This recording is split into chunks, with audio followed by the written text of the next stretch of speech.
মানে? তার মানে কিছুই না, এমনি বলছে। তুমি ছাড়ো না মণিমার কথা। তোমরা আমার কাছ থেকে কিছু একটা লুকোচ্ছ,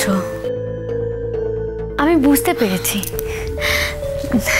হ্যাঁ, এটা তো ঠিকই না, তোমরা আমাকে নাই বলতে পারো, তোমাদের ইচ্ছে না হলে বলতে হবে না। আমি তো জোর করে তোমাদের কাছ থেকে জানতে পারবো না।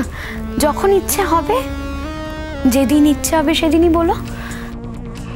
শুধু একটা জিনিস খুব খারাপ লাগলো জানো টুয়া, আমি আমার নিজের জীবনের ঝুঁকি নিয়ে তোমাদের জন্য, শুধুমাত্র তোমাদের জন্য এ বাড়িতে আসি আমি তোমাদের সঙ্গে দেখা করব বলে। আমার সংসারটা, আমার জীবনটা ভেঙে তছনছ হয়ে যেতে চলেছে, তাও শুধুমাত্র তোমাদের জন্য আমি এখানে আসি। আর সেখানে তোমরাই এখনো আমাকে বিশ্বাসই করে উঠতে পারলেন না। না না, তুমি ভুল করছো, তুমি ভুল করছো। আমরা কেউ তোমাকে অবিশ্বাস করছি না। শুধু একটা কথা জেনে রাখো, ডিটেলটা এক্ষুনি বলবো না। আমি জানি না কোর্ট কি রায় দেবে, কিন্তু আমরা কি করব সেটা কিন্তু আমরা ভেবে ফেলেছি। কি ব্যাপারে? কি ব্যাপারে আবার? মেঘলার কথা হচ্ছে যখন, মেঘলার ব্যাপারে। কি করবে তোমরা? দেখো, আমার মেয়ে আর জামাইয়ের মাঝখানে যদি কোনো পথের কাঁটা বলে কিছু থাকে, তাহলে প্রয়োজনে সে কাঁটা উপড়ে ফেলার জন্য আমাকে যত দূর যেতে হয় আমি যাব।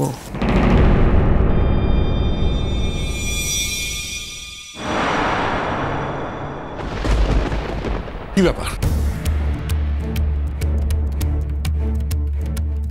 তুমি আবার এ বাড়িতে এসছো যে? তোমাকে আমি একদিন বলেছিলাম যে আমার পারমিশন ছাড়া তুমি এ বাড়িতে ঢুকবে না। হ্যাঁ, একদিন তো ঘর ধাক্কা দিয়ে বারও করে দিলাম, তাতেও তোমার লজ্জা নেই? আসলে জেঠুমনি, আমি তো এই রাস্তাতেই যাচ্ছিলাম, তাই ভাবলাম। মিথ্যে কথা বলছো তুমি, মিথ্যে বলছো। দাঁড়াও, তোমার বাবাকে আমি ফোন করছি। তোমার বাবার ফোন নাম্বার আমার কাছে আছে। আমার বাবাকে ফোন করে কি করবেন? বলবো যে আপনি আপনার মেয়েকে এক্ষুনি এখান থেকে ঘাট ধরে টেনে নিয়ে যান,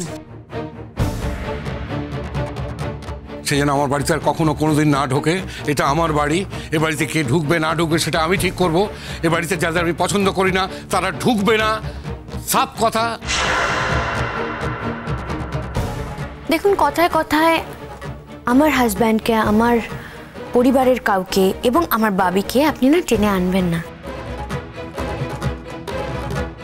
কারণ আমি একজন অ্যাডাল্ট মেয়ে। আমাকে আপনি চাইলেই এই বাড়ি থেকে ঘাট ধাক্কা দিয়ে বের করে দিতে পারবেন না, কেউই পারবে না। এই বাড়িতে যখন টুয়া এবং মণিমার থাকার অধিকার রয়েছে, এই বাড়িতে আমার আসার অধিকারও রয়েছে। ঠিক আছে, আপনি যখন বলছেন তখন আমি এই বাড়িতে আসবো না। আপনি একা থাকলে অবশ্য আমি কোনোদিনই আসবো না। এ বাড়ি থেকে টুয়া মণিমা যেদিন চলে যাবে, সেদিন আমিও এই বাড়িতে আসাটা বন্ধ করে দেব।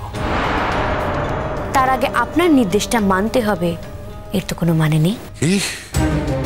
এত বড় সাহস, এত ডেসপারেশন! ঠিক আছে, আমি দেখাচ্ছি আমি তোমার কি করতে পারি দেখাচ্ছি। আপনি আবার কি করবেন? আপনি আমার কিচ্ছু করতে পারবেন না। না না না, এত কনফিডেন্স ভালো না অদ্রিজা। তুমি বোধহয় ভুলে গেছো যে বাবারও বাবা আছে। শোনো, তোমার খুব খারাপ দিন আসছে। তুমি একটা হিন্ট দিলাম, এই হিন্টটা মেনে চলার চেষ্টা করো।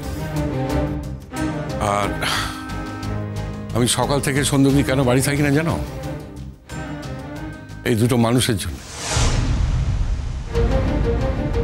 এই দুটো মানুষ আমার বাড়িতে বসেই ক্রমান্বয়ে কনস্পিরেসি করে চলেছে, আমি বুঝতে পারি।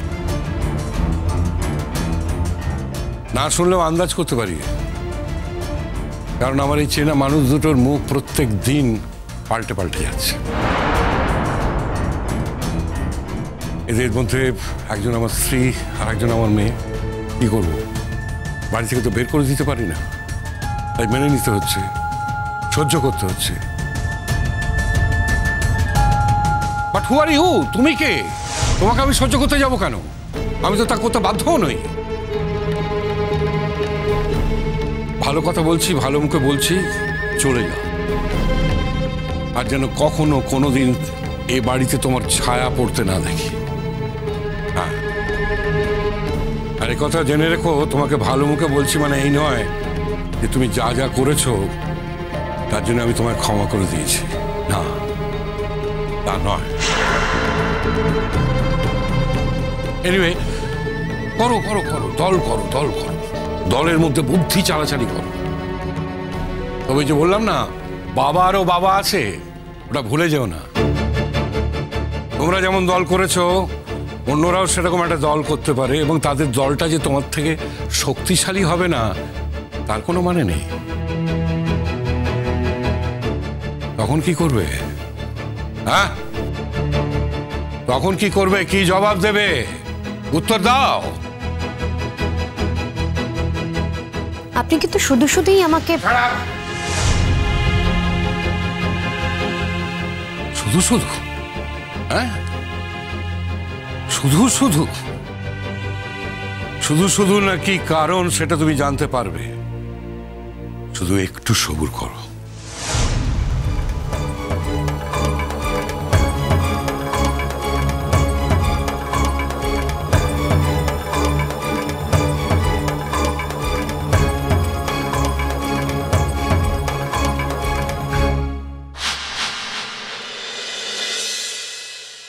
সরি দাদা, আপনাকে একটু বদার করতে হলো, মেঘলার ঘরে ডেকে আনতে হলো। পিকলু, তোমাকে একটু কষ্ট দিলাম, মাফ করো। আপনি কবে থেকে এত ফর্মালিটি করে আমাদের সঙ্গে কথা বলছেন চন্দনবাবু? বিষয়টা একটু সেন্সিটিভ বলেই এভাবে বলতে হচ্ছে। মানে আমার বড় মেয়েটি তো এ বাড়িতে আছে, তো সুতরাং যখন সে আছে তখন আমাকে একটুখানি আড়াল রেখেই কথাটা বলতে হচ্ছে আর কি। আঙ্কেল, আপনাকে এত ব্যাখ্যা করতে হবে না। আপনি যখন ডেকেছেন তখন আমরা তো এসেছি, আর আপনার ডাকার পেছনে নিশ্চয়ই কোনো একটা কারণ আছে। তোমার কি হয়েছে ভাবি? তোমার চোখ মুখ আমার একদম ভাল লাগছে না। তুমি সেই শ্রীপুর থেকে ছুটে এসেছো কিছু একটা বলবে বলে। কি হয়েছে বলো না, নতুন কিছু হয়েছে কি? পুরনো ঘটনাগুলোই তো যথেষ্ট মা। পুরনো ঘটনাগুলোকেই নতুন করে ভেবে দেখতে হয়, ফিরে ফিরে তাকিয়ে দেখতে হয়, আর আমি সেই দেখারই চেষ্টাটা করছি।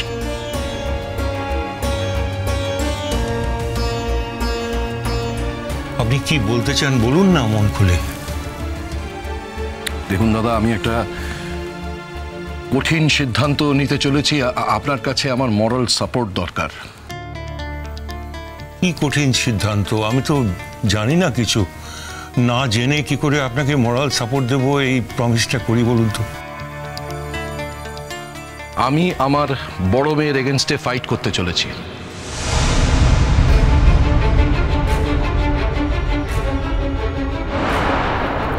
ভাবি, কি বলছো তুমি? আমি যা বলছি ভেবেচিন্তেই বলছি, অত্যন্ত ঠান্ডা মাথায় বলছি। তোমার জীবনকে আমায় নিরুপদ্রব করতেই হবে। এটা দিনের পর দিন ধরে চলতে পারে না।